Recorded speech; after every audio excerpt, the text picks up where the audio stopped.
Selene Gallio is a centuries-old mutant psychic vampire and a major antagonist in Marvel Comics. Also known as the Black Queen, she is a longtime member of the Hellfire Club and as such has often tormented the X-Men and their allies. She also fought Captain America and the Daughters of Liberty. She's immortal, she possesses great magical powers, she can just manipulate shadows and darkness, she can drain the life force from any living being that comes into contact with her skin, she's pretty cool. After a failed attempt to sacrifice the population of ancient Rome to make herself a god, she founded Nova Roma, an isolated colony modeled after ancient Rome that survived into modern times in Brazil's Amazon rainforest. She maintains her immortality with her mutant power because she likes to absorb the essence or life force of others. She can also absorb memories and take control of people this way. So by drawing on the power she's absorbed, she can grant herself superhuman abilities, enhanced strength, speed, whatever she needs. Oh, did I mention she's a telepath with very, very good telekinetic abilities? Combine all of this, and you've also got her lovely extended lifespan. She's become one of the most skilled magic users in the world, and I think at one point she was even considered a potential candidate to replace Doctor Strange as Sorcerer Supreme. So that's how you get a great antagonist in the New Mutant series, and also the whole Necrosha story arc. Soft Serve's sole mutant ability is to defecate ice cream, controlling the flavor she creates and how much she serves, making her a mutant with pretty much zero inherent fighting capabilities. She was first introduced in a background moment in Way of X issue number 2, and artist Bob Quinn later elaborated on her powers with a detailed sketch on Twitter. So originally he's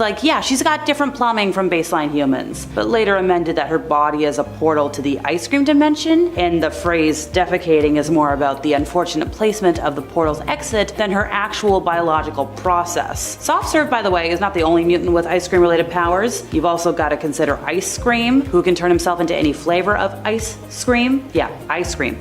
Alright. According to Bob Quinn, there's no relation between the two, but Soft Serve is a big fan of ice cream. Just don't confuse the two, everybody, because it's easy to do. Sketch has the mutant ability to reshape reality by altering it upon her sketch pad. She can only affect non-organic matter with this power, fashioning metallic tendrils, metallic sheaths, and obviously she needs to be able to see an object in order to affect it. Thankfully for us, she carries around bags full of sketch pads and pencils at all times. In terms of what history we know about her, I think she was held prisoner in Russia by mutant traders until being saved by the X-Men. Oh, and before his abrupt departure from writing Uncanny X-Men, Chris Claremont did intend for Sketch to join the X-Men, but now I got nothing for her. Having the physical attributes of a fish, Sammy Perret, or Squid Boy, was the perfect target for bullies. Now intent on stopping the harassment, Sammy plotted to kill his tormentors, but thankfully a meeting with Professor X saved Sammy from the potentially deadly showdown, and he was yeah, I'll enroll at the Xavier Institute instead. Well, en route to the Institute with Professor Xavier, he was hey, I can't contact anybody. So they took a detour over to Ireland to help with a mission, and upon investigating, we found ourselves assisting Juggernaut. And then Juggernaut and Sammy became good friends after Sammy saved Juggernaut's life. Kane became a surrogate father to Sammy, but then when Sammy's mother found out about his relationship with Kane, she called Alpha Flight to bring Sammy back home to her. And there, Sammy was going through some harm. Really not great. But then Juggernaut was hey, I'm gonna come visit. And well, Juggernaut took care of the attacker and was subsequently arrested by Alpha Flight, the big superheroes in Canada. Oh, did I mention Sammy's from Vancouver? After that, Sammy's mother left the bad guy, Sammy returned to the Institute, and good time. Later on, Juggernaut infiltrated Brotherhood of Evil, working as a double agent, but Sammy stumbled upon that group meeting and he's oh my gosh, Juggernaut's betraying the X-Men. So he lashed out at him, causing the group's leader, Black Tom Cassidy, to sadly kill the young mutant, pulping him. Eventually, Sammy became a candidate for resurrection by the Five, and when Kane heard that Sammy's resurrection was coming on the queue, he made it a point to be there to welcome him, and to apologize for how things kinda went previously. Number 10, Moira X. We don't really know that much about Moira X in her mutant role yet, and she did just become human, sadly, in the comics. However, what we do know is that her resurrection powers that she had seem to be unparalleled because they imply that she has complete sort of multiversal control built into them. or at least universal control. That is to say, it is heavily implied in Inferno that if Moira were to die in one of her lives, the universe she was a part of would possibly cease to exist. This prompts Mystique to defeat her by turning her human, then intending to kill her thereafter, now that she is no longer a threat. But of course, Mystique is unable to follow through due to the interference of other mutants on Krakoa, namely Cypher and the sentient mutant island of Krakoa itself. We haven't classified Moira X's power level yet as a mutant, but if she returns to being a mutant, and I kinda really hope she does because I really liked everything that we did with her as a mutant, I wouldn't be surprised if she was considered to be beyond Omega level just because of how intrinsically connected her powers are to the fabric of reality itself. It's quite unique and it's also quite powerful. Also, that's kind of why I want to see a return. I just feel like it was such a cool idea. And friends, before we move on to this next spot, if you are loving this list and you want more lists where we talk about some super amazing powerful mutants,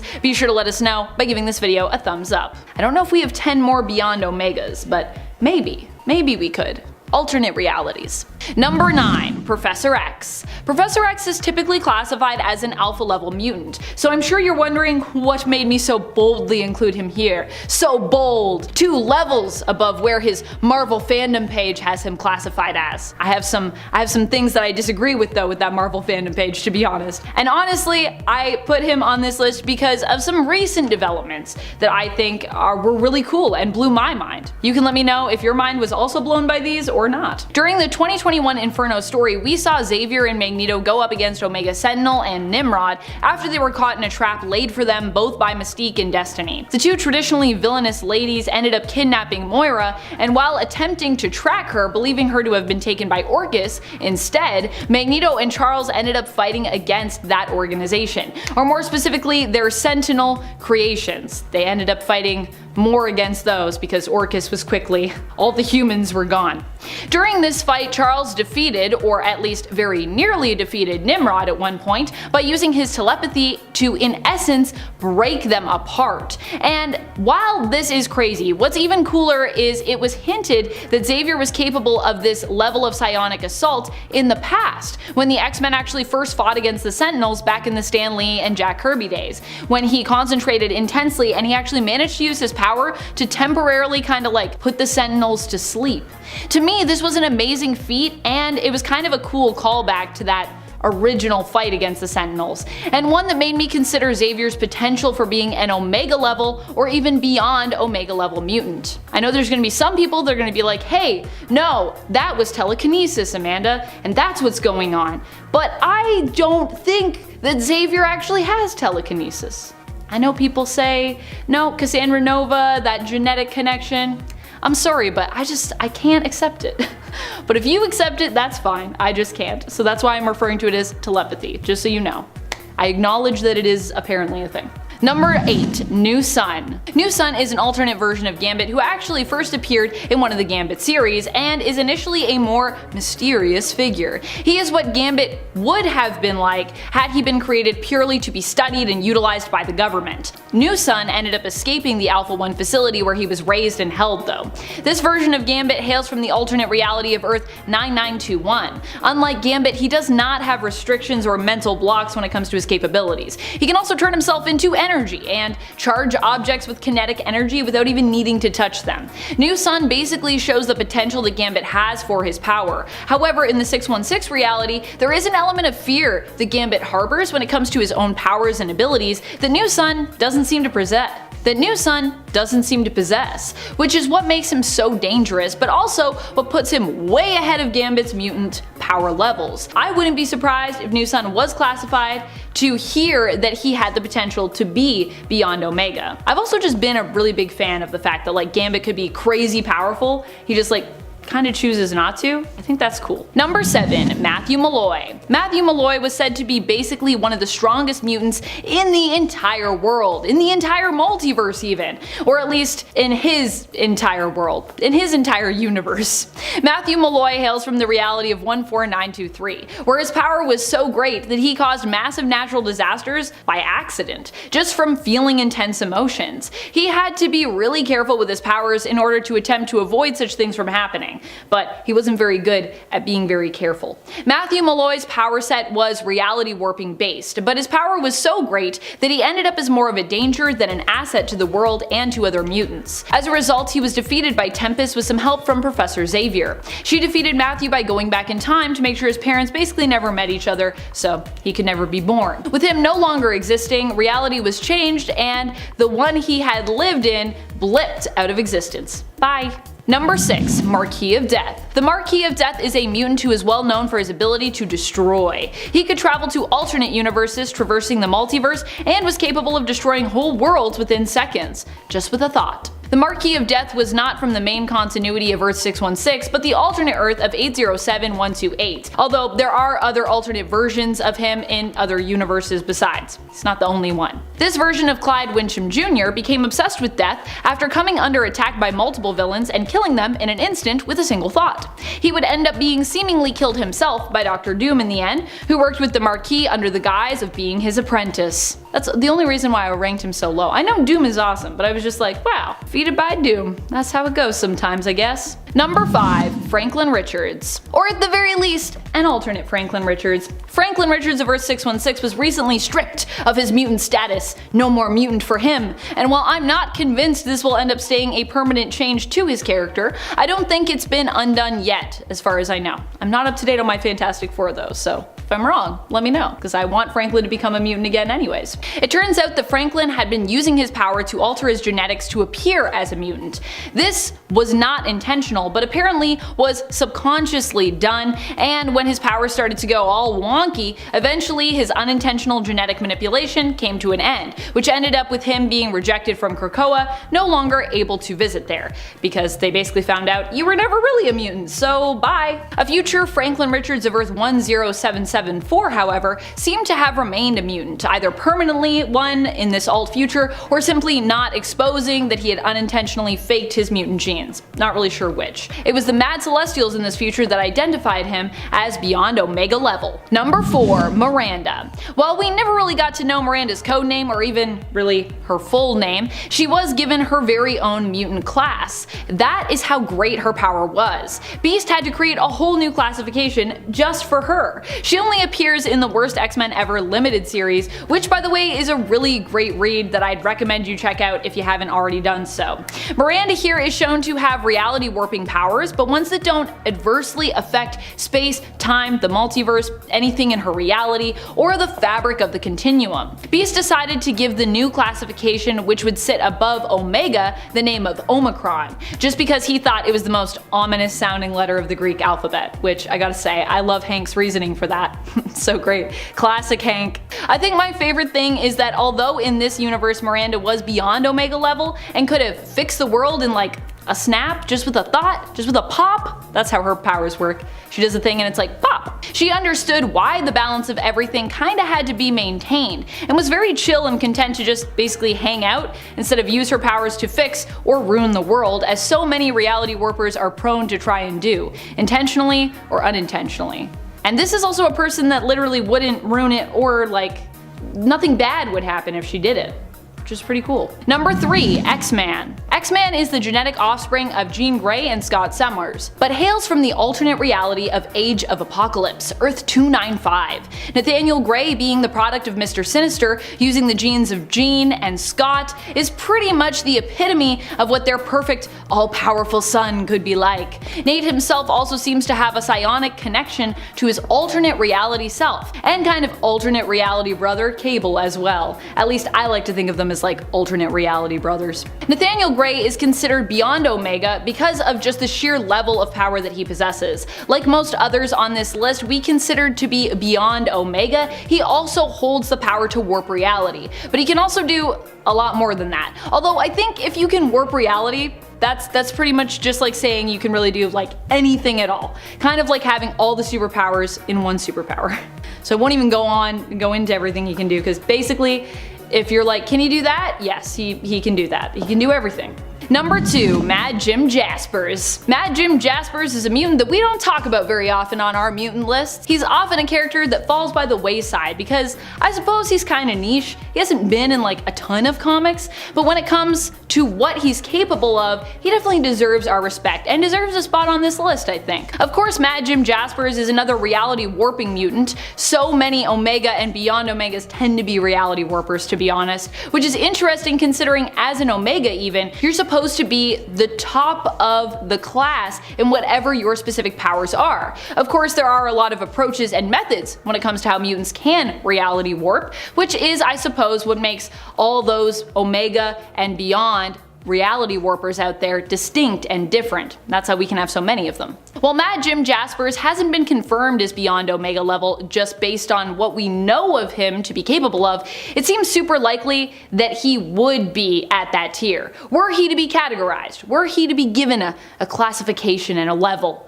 An alternate Mad Jim Jaspers, who is believed to actually have been weaker than the main continuity version of this character, threatened the entire multiverse at one point with his power, so that just gives you an idea of what Mad Jim Jaspers could be capable of. Also, he should probably be in some more comics, I feel like. He's always a fun character too when he shows up in my mind. Number 1. Vulcan. Vulcan is Gabriel Summers, the youngest Summers brother who has had a really messed up childhood, / kind of no childhood, complicated, and who happens to be the most powerful of all the Summers family kids. Scott has his optic blasts and Alex has his energy conversion, but Gabriel has what is possibly a limitless amount of energy manipulation and absorption. He can take in tons of raw energy and just hold it or channel it into something else, which is pretty crazy. Vulcan has been classified many times as beyond Omega level in the comics by various people, including Rachel Summers, and I think his niece herself would know a thing or two about power classifications that are off the charts, considering she is also an insanely powerful mutant in her own right. And she was also on my long list for even making it on this list, because I think she's beyond Omega too. Number 10. Goblin Queen. I know, I'm actually hurting my own dark heart by putting the great Goblin Queen Madeline Pryor so low on this list, but there are a lot of powerful mutants out there. I'm sorry, Maddie. Madeline Pryor is the mutant clone of Jean Grey, who was created by Mr. Sinister, using a little piece of the Phoenix Force. I don't know how you even get that, but this is Mr. Sinister, so I guess there's nothing he can't get his hands on. He's all about collecting genetic material and I guess bits of fantastical things with which he can manufacture powerful mutants. Granted, for him, Maddie was meant to be simply a means to an end, helping him to get the genetic offspring of Madeline's and Scott's, aka Cyclops, whom Maddie did end up marrying. It turned out, however, that Sinister had bitten off more than he could chew with Maddie. Once she learned the truth of her origin, she went kind of insane, and her mutant powers began to manifest. Some don't believe Maddie to be as powerful as Jean, which is why she's ranked lower here, but technically, I believe that she would be at the same level or at least close to Jean, making her also an Omega level mutant. Maddie also has the added power set of magic, which she has dabbled in before, and through said dabbling gained the title of Goblin Queen. Also, I gotta be honest, I'm mostly putting her at 10 because I know you all like the Goblin Queen with me. So she's a good intro point, even though, yeah, I agree, I think she should be higher up. I think I've put her close to number 1 before on one of these things, so just not her day. She already had her day in the spotlight. Number 9. Vulcan. I know some people might be disappointed that Vulcan is ranked so low on this list, but truly, it's really only because we have such powerhouses ahead of us, like I said. No powerhouse though. Sorry, Franklin. Apparently you don't get to be a mutant anymore. At least not for now. No more Krakoan weekend retreats for you.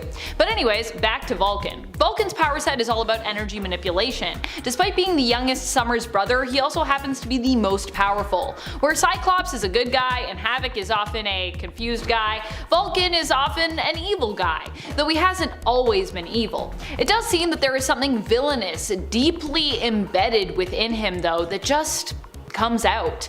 It is unknown if there are even limits when it comes to how much energy Vulcan can manipulate, harness, and or absorb. Number 8. Exodus. Exodus is Bennett du Paris. Initially living in the 12th century, he ended up becoming an ally to Apocalypse, who also manipulated Exodus, making him likely more powerful than he would have ever been without said tampering.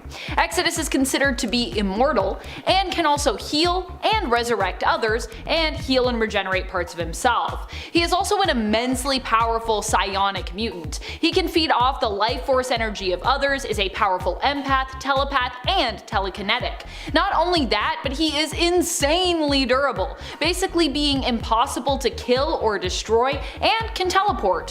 While we don't talk much about him, Bennett is pretty powerful and scary, hence why he has a seat on the Quiet Council of Krakoa. here in that seat. Number 7. Legion. Legion is really powerful overall as a mutant, especially considering his power sets are pretty much endless. He is considered Omega level due to his power manifestation abilities for this reason.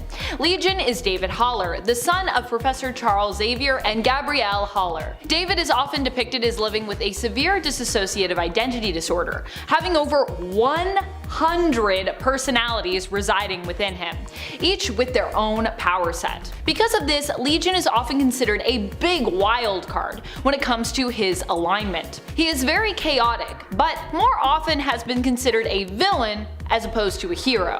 Although right now, I would say he's more on the hero side, but of course, most mutants seem to be these days because Krakoa's a thing, so everyone gets to be a hero. Yay! Still, there are villains lurking in the shadows. Number 6. Tarn the Uncaring. Tarn is one of the Iraqi mutants who is kind of like the Arakko version of Mr. Sinister, except that Tarn is an Omega level mutant who also has magic based powers as well. Tarn's powers are mainly psionic in nature, granting him the ability to read minds while also causing pain to his target. Actually hurts when he reads your mind. Tarn is also a very strong telekinetic. Like Mr. Sinister, he is obsessed with evolution and genes and is capable of altering the genetic makeup of other mutants. In fact, I think he does this with like magic. And I think it's actually part of his power set too, so it's not just a passion. The Locust Vile are what Tarn calls his loyal servants. These are Iraqi mutants that Tarn basically experimented on. While most don't survive his experimentation process, the ones who do have become loyal to him and basically see Tarn as their god.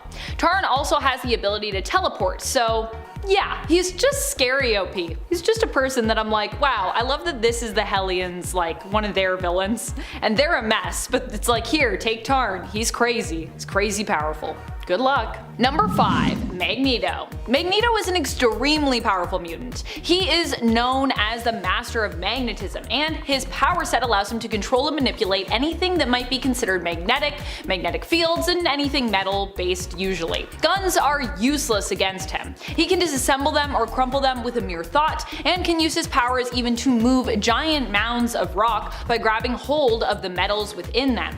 He has used his powers in tandem with his daughter Polaris before to move an entire island, and he also used his powers to give Mars a jumpstart when the mutants were terraforming it in the Planet-Size X-Men issue from 2021. We see Magneto here grabbing all the iron needed for the project and bringing it to Mars, and using his powers to upstart the molten core, compressing it and bringing it to the required temperature. Number 4. Genesis. Genesis isn't exactly a villain just yet, but she was an antagonist during the Ten of Swords event, so based on what we've seen, I think we can kind of count her as one. Also, basically most of the Iraqi mutants can be considered more on the villainous side of things. They initially opposed Krakoa and also generally are a lot more deadly and violent in nature. They are a nation who is kind of all about war, or at least has been for centuries. Genesis herself was the ruler of Okara, ruling alongside her husband Apocalypse back when he was there with her, before he left and before Okara basically split into two separate islands, Krakoa and Arakko. Genesis remained on Arakko while Apocalypse headed to Earth, hoping to rally a new mutant society to bring back Arakko, which would help fight against the invading Amenthi demons. Genesis ended up becoming the new Annihilation, the leader of the Amenthi army, joining the demons with her own people, the Iraqi. Apocalypse fought against his wife in the Ten of Swords event and defeated her, freeing her from the possession of the Golden Helm of Annihilation. Genesis's mutant powers allow her to manipulate and control plant life. She is also an extremely strong and skilled fighter, and like Apocalypse and her sister Iska, has an extremely prolonged lifespan. Number 3. Apocalypse. Apocalypse is still one of the most powerful mutants out there. His Omega level power is that of evolution, meaning there is pretty much nothing that Apocalypse can't adapt to survive through. Over time, he gets more and more powerful as well, so the longer he lives, the more unstoppable in theory he will become. Apocalypse has proven just how much of a threat he can be, and all I'll say is I'm glad he's currently on the side of Krakoa, as he makes as powerful an ally as he does a powerful villain. Apocalypse not only has his mutant power set, but is also very experienced in magics as well. Fun fact. Also, Apocalypse may have never formally been acknowledged as an Omega level mutant, but I feel like we gotta count him because he totally seems Omega level, right? He's also come up against other Omega levels and bested them, so that's gotta count for something. Seriously, I couldn't find anything saying that he was Omega level, and I was like, how has this never come up before? How have we never classified Apocalypse as Omega? So whoever is watching this, if you're writing some X-Men comics right now, please do that. Jonathan Hickman, well, your time is coming to an end, but if you're still involved, please help us out. Pass it on to the X folks. Number 2, Iska the Unbeaten. Iska is another mutant from Arakko. So many of them are so powerful, Iska included. Iska's mutant power makes her pretty much undefeatable. She can never lose. That's her mutant power, yep. However, that also seems to mean if she is on the losing side of a battle, she is forced to flip sides, whether or not she truly wants to. Iska, I think, has one of the coolest mutant powers we've seen in a while. It's so creative, yet so simple and brilliant. Like other mutants who were meeting Iska for the first time, I was also obsessed with the idea of her power set. Iska being unable to lose means in theory she could beat almost anyone, or I suppose would have to refuse or evade fighting them somehow were she to potentially lose. Which is also an interesting element to her power set that I'd love to see explored more in the comics. In the Ten of Swords tournament, the first battle was between Betsy Braddock, aka Captain Britain, and Iska, and Betsy was quickly defeated. That is how powerful Iska is. Poor Betsy, strong as she might be, didn't seem to stand a chance. And I love how going into that battle she was like, I don't know how this is gonna go. Probably not great for me. Number 1, Monarch. I feel like we are always sleeping on Jamie Braddock somewhat on these lists and on this channel, so I thought it only appropriate that we make sure he's higher up this time around because he is really cool. Especially as Franklin Richards is no longer currently classified as a mutant in the comics. Franklin, aka Powerhouse, was considered to be one of the most powerful mutants around and was also known for his reality warping powers. Though both these characters have the ability to reality warp, each power set is basically based in a different type of reality warping. Like there's a different basis to it, if that makes sense. Monarch's powers work on a quantum level, and although there are people who can influence Monarch's powers by manipulating his mind, as we saw Jean do in Planet-Size X-Men, he also is pretty powerful as someone who can just make things happen and think things into existence basically, as we also saw in Planet-Size X-Men. When he was like, oh, you need a thing? Boom, done. At number 10 is Quentin Quire, aka Kid Omega, who's a prime example of an Omega level mutant who strayed down the dark path of villainy. Initially nurtured by Professor Xavier, who hoped for his potential, Quire's journey took a sinister turn. He formed the notorious Omega Gang, a group hell-bent on mercilessly attacking and, in some instances, unaliving non-mutants. What's truly remarkable, or perhaps terrifying, about Kid Omega is his status as not just an Omega level mutant, but a beyond Omega level mutant. His powers transcend the boundaries of mortality, allowing him to persist even beyond physical demise, an ability that he's exploited multiple times. But here's the twist. Quentin Quire's mental instability wasn't solely his own doing. He was a pawn in the grand scheme of Sublime, the true architect behind this nefarious substance that further warped Kid Omega's mind and corrupted his gang members. At number 9 is Mr. M. Mr. M is a name shrouded in enigma who holds a unique place among Omega level mutants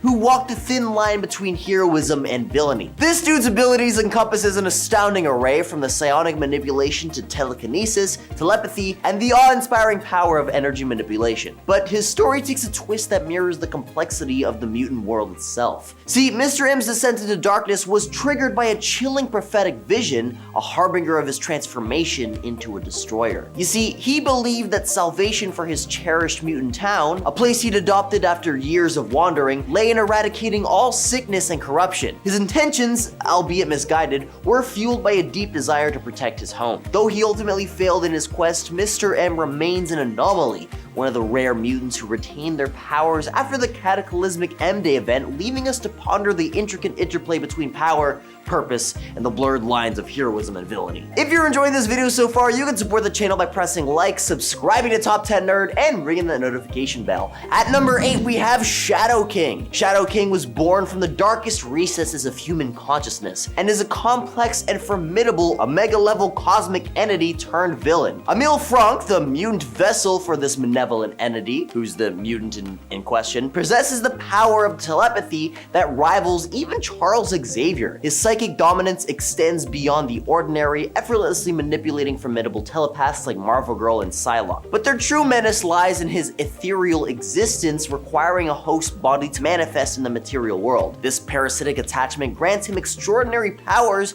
but also vulnerability, as the demise of his host can disrupt his astral essence for extended periods. The Shadow Man's sinister history includes collaborating with Baron von Strucker to destabilize Britain before the Second World War, aiming to reshape global politics. His awareness of future events, the rise of the X-Men, and Charles Xavier adds a layer of intrigue to his villainous persona. The Shadow King's multi-universal presence and insidious abilities make him a formidable adversary, demonstrating the dark potential of Omega-level mutants when they fall into villainy. At number 7 is Magneto. Max Eisenhardt, also known as Magneto, stands as one of Marvel's most complex characters. See, initially he embodied the quintessential mutant villain, diametrically opposing Charles Xavier's dream of mutant-human coexistence. Magneto, who was a survivor of World War II, witnessed humanity's darkest facets, making peaceful integration unimaginable for him. Instead, he advocated for mutant supremacy in a genetic war, perceiving humans as the adversary. However, Magneto's narrative trajectory defies simple classification. See, he oscillates between adversary and ally, often leading the X-Men himself. His dynamic character extends to his role as a father, overseeing the Scarlet Witch and Quicksilver in the Brotherhood of Evil Mutants,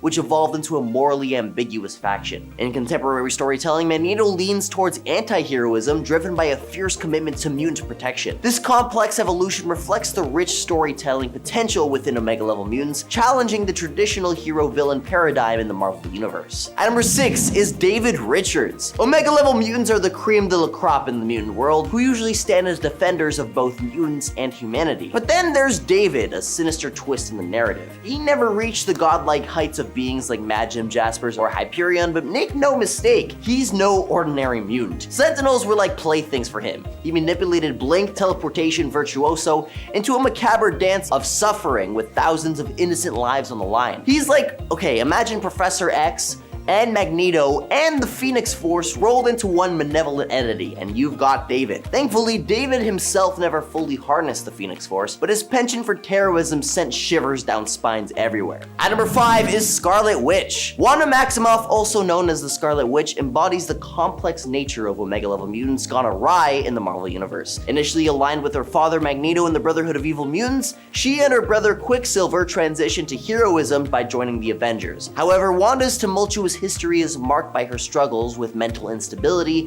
and reality warping powers. Her pivotal role as the antagonist in the Avengers Disassembled and House of M storylines underscores her capacity for destruction. Notably, she dismantled the Avengers, rewrote reality during M-Day, and committed mass unalivings against Earth's mutant population. These cataclysmic events highlight the pearliest consequence of when an Omega-level mutant's powers are unhinged by personal turmoil. At number 4 is Omega Red. Before you all go yapping in the comments about how this dude's probably a beta-level mutant at best, he was described by Dazzler as an Omega-level mutant at one point, so I'm gonna try to defend him because he's actually really cool. Born Arkady Gregorovich Razovich, I definitely butchered that, I'm so sorry, in the depths of Soviet Russia, his past was veiled in darkness. There are interpretations of his origins where he was a mass unaliver, captured because his town was really small and there wasn't very many victims. But instead of facing justice, Razovich was handed over to the KGB for a sinister experiment, an attempt to create a super soldier akin to Captain America. The result was Omega Red, a mutant wielding superhuman strength, stamina, agility, and reflexes. His body also exudes lethal pheromones, aptly named lethal spores, which can swiftly extinguish the lives of ordinary humans. Yet this is just the tip of the iceberg. Implanted within his arms are retractable carbonadium tendrils,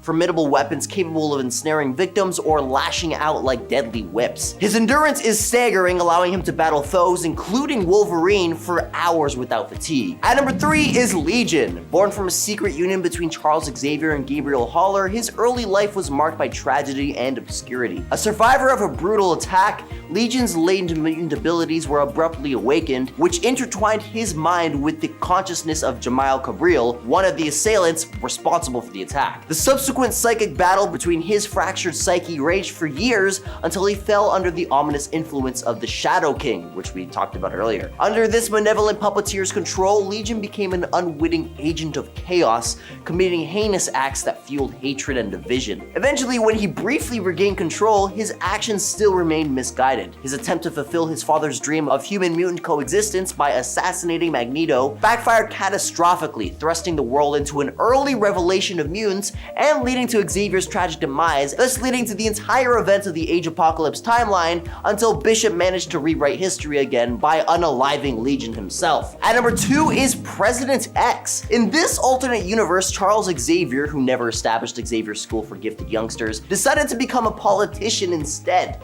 Yup, that's all it took for Xavier to become the polar opposite counterpart to his 616 version, becoming completely wrathful, cruel, and a sadistic tyrant desiring nothing but total control over everyone around him. Absolute power corrupts absolutely, y'all. Though he's never revealed to be a mutant himself, it's speculated that Xavier's telekinetic abilities aided him in tracking down mutants across the nation. A stark contrast to his 616 counterpart, this Xavier exhibited a cruel and authoritarian rule, causing protests, notably from billionaire Anthony Stark. The catalyst for change arrived as Stark formed the Avengers to counter Xavier's regime, but unfortunately, Xavier's response proved devastating as a missile targeted the Avengers' Quinjet, obliterating its occupants. This tragic loss included iconic figures like Iron Man, Captain America, Thor, and wait a second, he took out Thor with the missile? Okay. With the big players gone, Xavier's oppressive reign expanded further, with all mutants confined to a grim prison in Texas, subjected to a psychological torment and horrific tendencies. And at number 1 is Vulcan, also known as Gabriel Summers, who emerges from the tangled web of mutant abilities as a formidable figure, overshadowing even his renowned brothers Scott and Alex. His tumultuous upbringing, marked by neglect and isolation, set the stage for his unparalleled powers. Unlike Scott's optic blasts or Alex's energy conversion,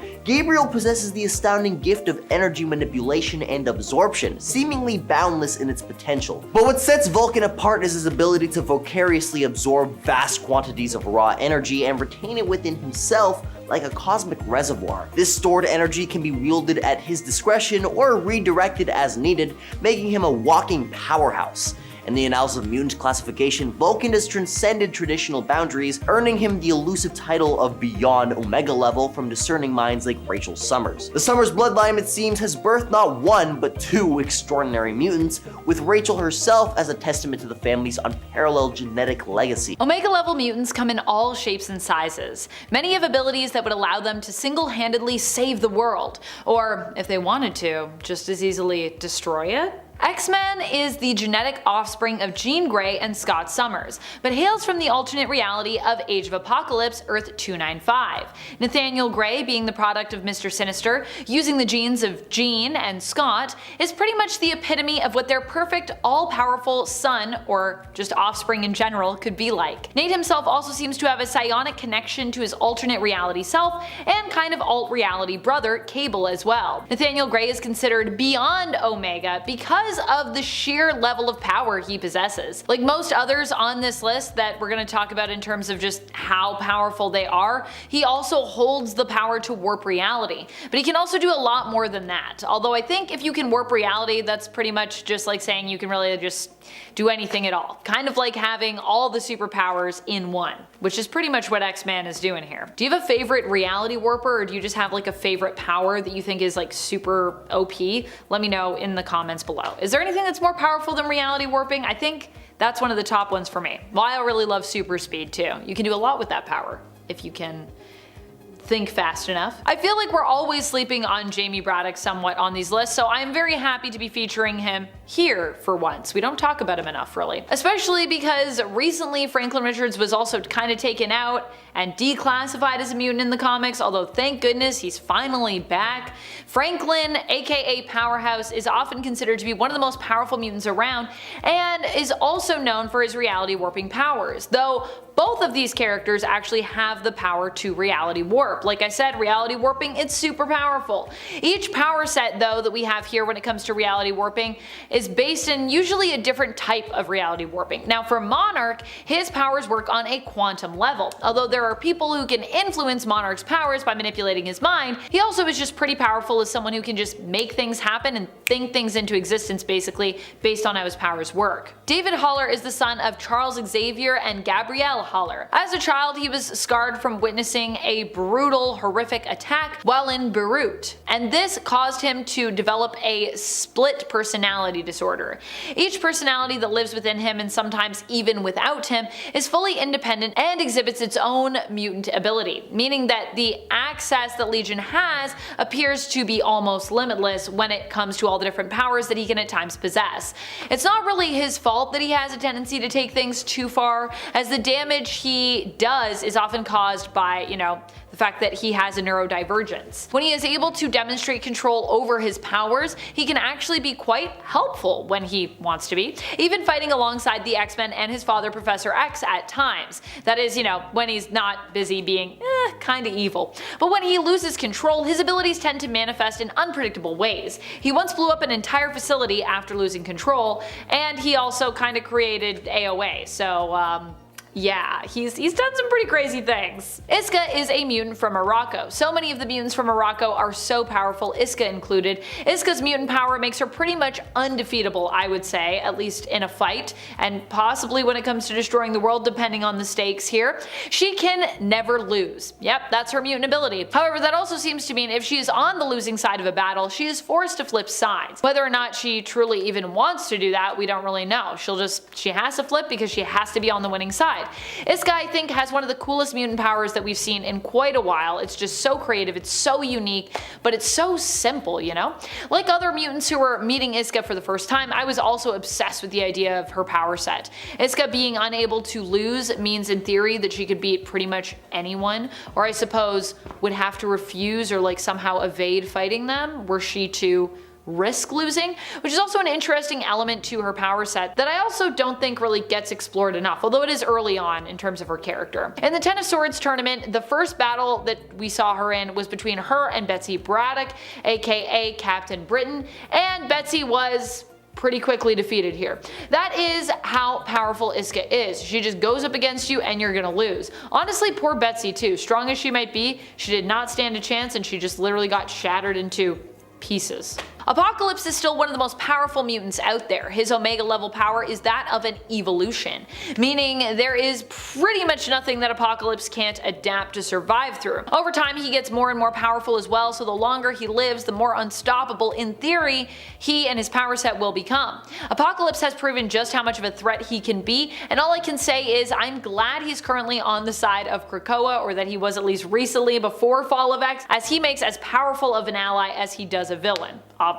Apocalypse not only has his mutant power set, but is also very experienced in magics as well. Fun fact. Also, Apocalypse may have never been formally acknowledged as an Omega level mutant in the comics, but I just feel like we gotta count him because he totally seems Omega level, right? So I'm gonna count him. I'll be the one to decide that he's Omega, but if you disagree, let me know why in the comments. He's also come up against other Omega levels and he's beat those people, so like I said, it's like a power scaling thing. I feel like we can count him safely. No? While we never really got to know Miranda's codename or even her full name, she was given her very own mutant class. That is how great her power set is. Beast had to create a whole new classification just for Miranda. She is beyond Omega, literally. She only appears in the worst X-Men ever limited series, granted, which by the way is a really great read that I'd recommend you check out if you haven't already. Miranda here is shown to have some reality warping powers, but ones that don't adversely affect space, time, and the multiverse, anything in her reality, or the fabric of the continuum, which is pretty rare. Usually when people mess with reality, it messes stuff up beyond that. There's ripple effects, but with Miranda, there doesn't seem to be. Beast decided to give her the new classification, which would sit above Omega, the name of Omicron, just because he thought it was the most ominous sounding letter of the Greek alphabet. So Omicron level is technically what Miranda is. Omicron level. I think my favorite thing is that although in this universe Miranda is considered to be beyond Omega and could have fixed the world in just basically a snap, she understood why the balance of everything kinda had to be maintained and was very chill and content to just kinda hang out instead of use her powers to fix or ruin the world, as so many reality warpers are prone to try and do,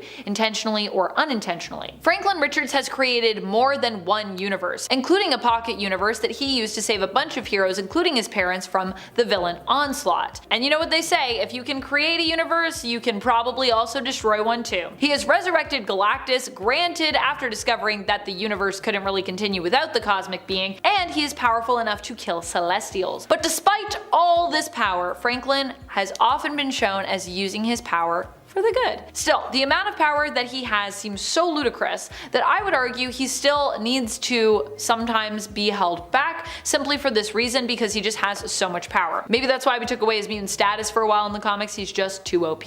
As Galactus stated at the end of the history of the Marvel Universe, Franklin Richards is the most powerful mutant ever born, which also makes him one of the most unstoppable and one of the most dangerous mutants out there. Mad Jim Jaspers is a mutant that we do not talk enough about on our mutant lists. He's often a character that falls by the wayside because I suppose he is kind of niche. But when it comes to what he's capable of, he definitely deserves our respect. Of course, Mad Jim Jaspers is another reality warping mutant. You know me, I love my reality warpers. They just really are some of the most powerful out there. So many Omega and beyond Omegas tend to be reality warpers, probably for this reason, which is interesting considering as an Omega you are supposed to be the top of your class in whatever your specific powers are. Of course, there are a lot of approaches and methods when it comes to how mutants can warp reality, which is, I suppose, what makes all those Omega and beyond reality warpers out there distinct and different. While Mad Jim Jaspers hasn't been confirmed as necessarily beyond Omega,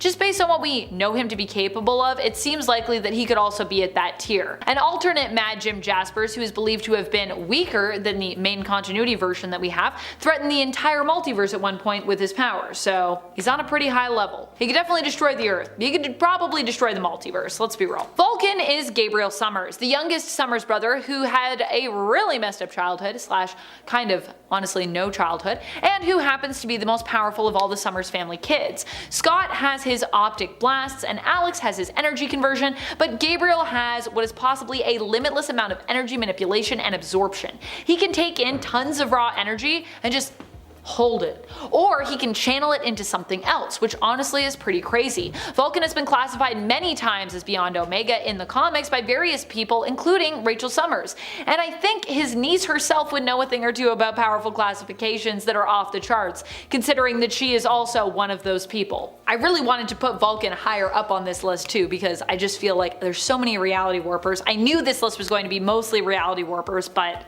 Vulcan is just so powerful and he does not get enough hype, I don't think. Now, who could be possibly more Omega, more dangerous than Franklin Richards, Mad Jim Jaspers, and Vulcan? Well, how about another mutant who also has the ability to manipulate both energy, technically, and matter on various levels? We are talking about Matthew Malloy. He accidentally killed Emma Frost using his powers after she hit him and he just shouted stop, which ended up deleting her from existence. Wow. Malloy was kind of just written out of existence, but before that he was known for creating the largest power signature on Cerebro ever in the history of Cerebro. In fact, Professor Xavier was forced to put mental blocks on him just to stop him from accidentally wreaking havoc on the world with his limitless power. He was like, I need to do this just to keep the world intact.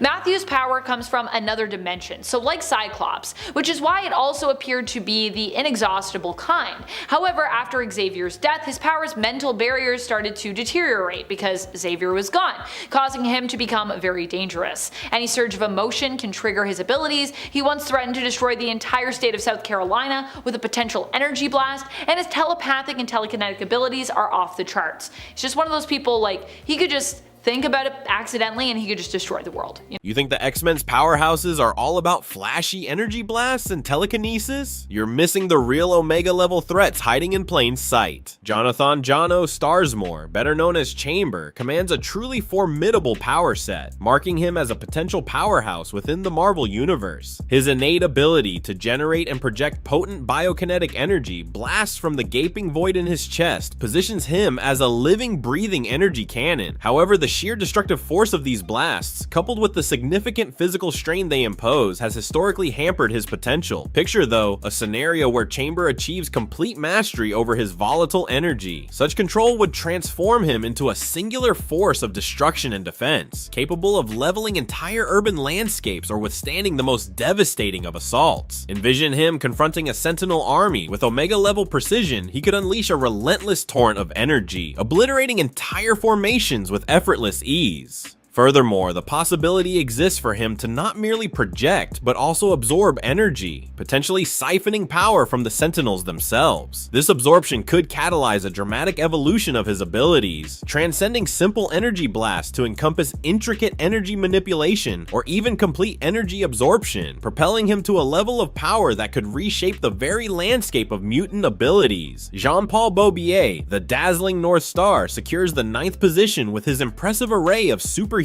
speed-based abilities. His capacity for rapid movement and flight, with the potential to approach light speed, coupled with his extraordinary stamina, endurance, and reflexes, already renders him a significant asset. However, the true potential of North Star lies in the hypothetical expansion of his powers beyond their current limits. Imagine him transcending mere velocity to manipulate the very fabric of time, phasing effortlessly through solid matter, or even transforming into a living conduit of pure energy. The sheer breadth of possibilities is staggering. Comparisons inevitably arise with other speedsters within the Marvel pantheon, particularly Quicksilver. Could North Star, with the attainment of Omega level speed, surpass even the latter's renowned velocity? Picture him as a near imperceptible blur, an entity moving so swiftly as to become effectively untouchable and unstoppable, a force capable of rewriting the rules of engagement simply by existing within the temporal space of a conflict. Such an evolution would not only elevate North Star to unprecedented heights, but also redefine the very concept of speed within the Marvel Universe.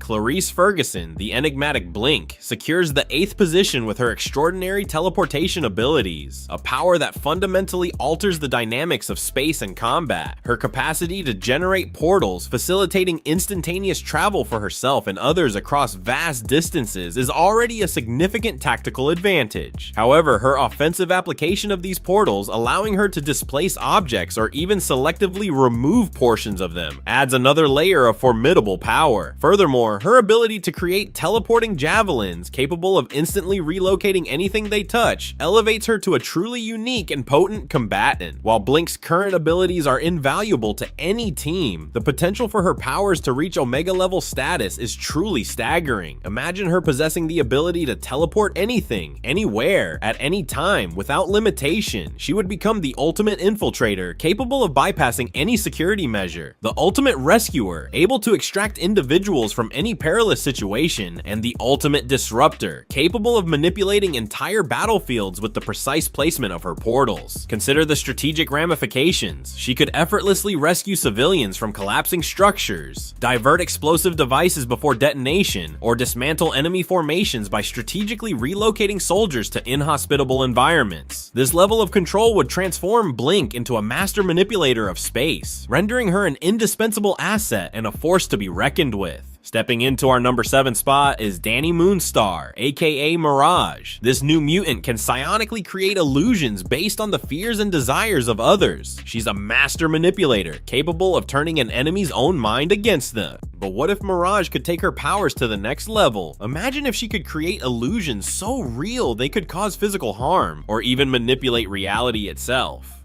She could become a psychic powerhouse, capable of bending the world to her will. And don't forget about her other abilities. Mirage is also a skilled leader and has even tapped into Valkyrie powers in times of need.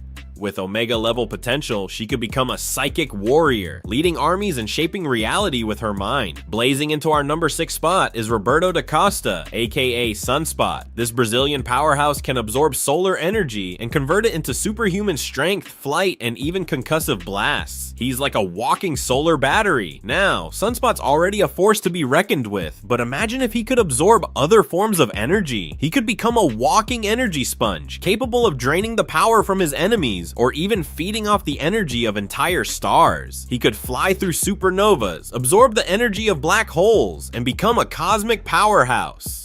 Magnetizing our number 5 spot is Lorna Dane, aka Polaris. As the daughter of Magneto, she inherited his incredible power over magnetism. She can manipulate magnetic fields, create force fields, and even fly. While already a powerful mutant in her own right, imagine if Polaris could tap into the full potential of her abilities. She could control the Earth's magnetic field, manipulate metal on a global scale, or even disrupt technology with a thought. She could become a true mistress of magnetism, and with her connection to the Earth's EM field, she could potentially amplify her powers to an Omega level, becoming a living embodiment of the planet's magnetic force.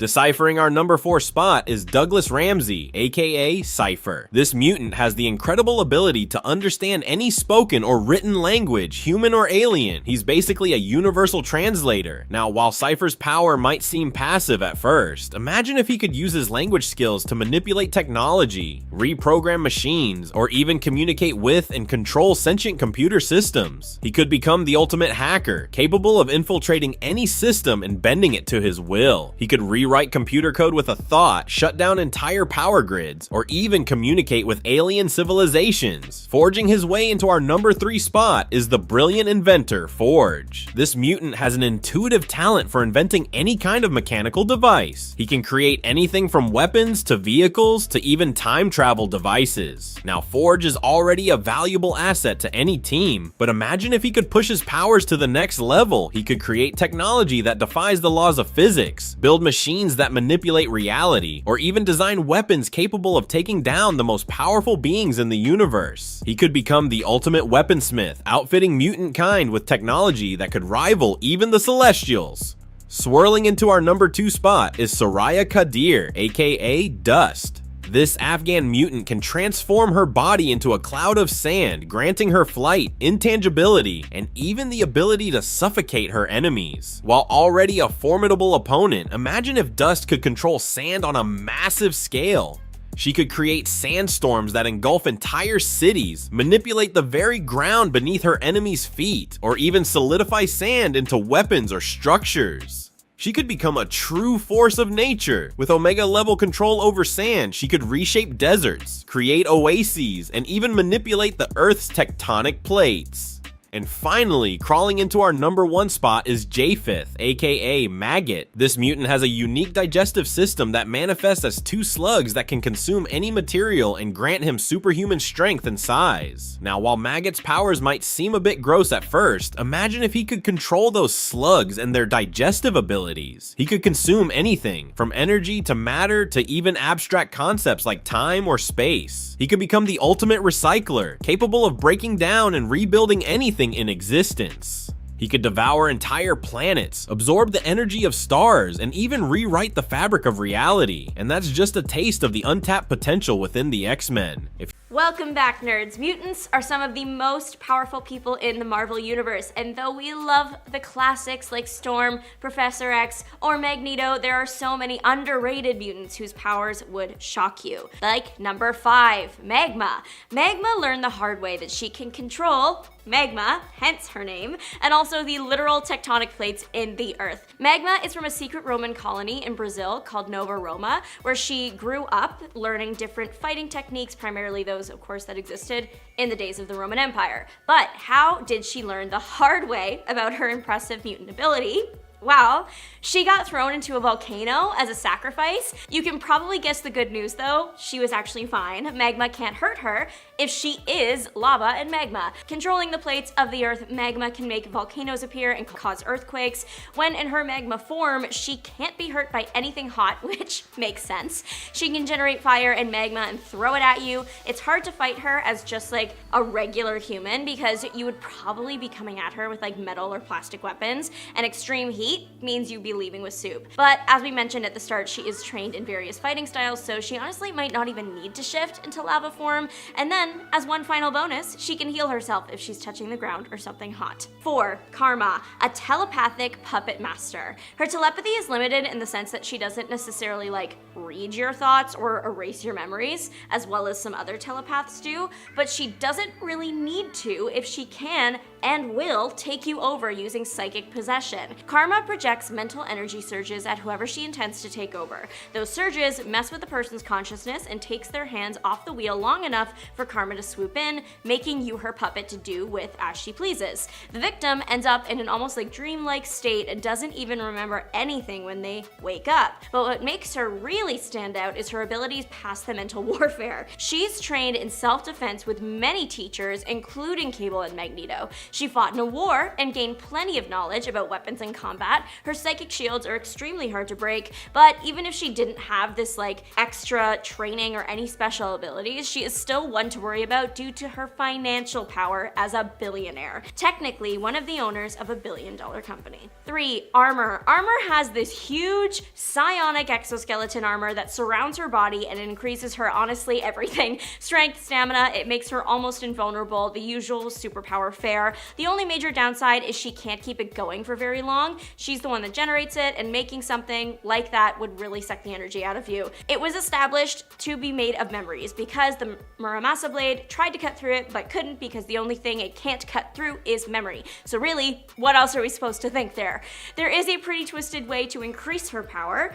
If a family member passes away, she gets stronger because she's also powered by her ancestors. And then, there's the version of her from the Ultimate Universe that is just powered by, literal demons. 2. Changeling. Though seemingly forgettable considering how little he's talked about, Changeling has done some pretty incredible things as a shapeshifter, including pretending to be Professor X for a long time, and even gaining boosted telepathic abilities from Charles Xavier just to play that part. Marvel saw his potential and gave him a much needed revamp in a few different universes, animated and on the page, becoming Morph. He got better storylines and more powers and was just generally more interesting. At his core, he is still a shapeshifter, but he did get some powers to play with. He has no scent, making him impossible to track. He has the usual things like strength and stamina and a healing factor. Morph can fly, and he's also kind of invulnerable. If you were to throw something at him, like a rocket, he can just make his body miss it or even make the projectile pass through him.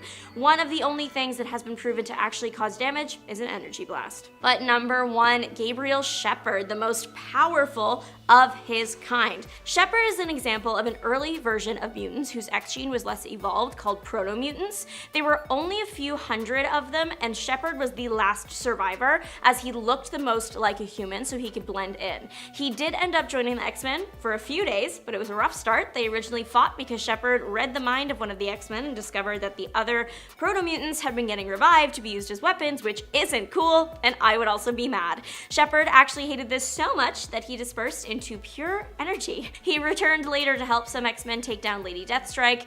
Shepard is an Omega level mutant, powerful, immortal, strong transmutation abilities, and he can fly and hear literally everything, including thoughts even over far distances. And the final bit, he can also stop time, but that's only been shown for a radius of 500 meters.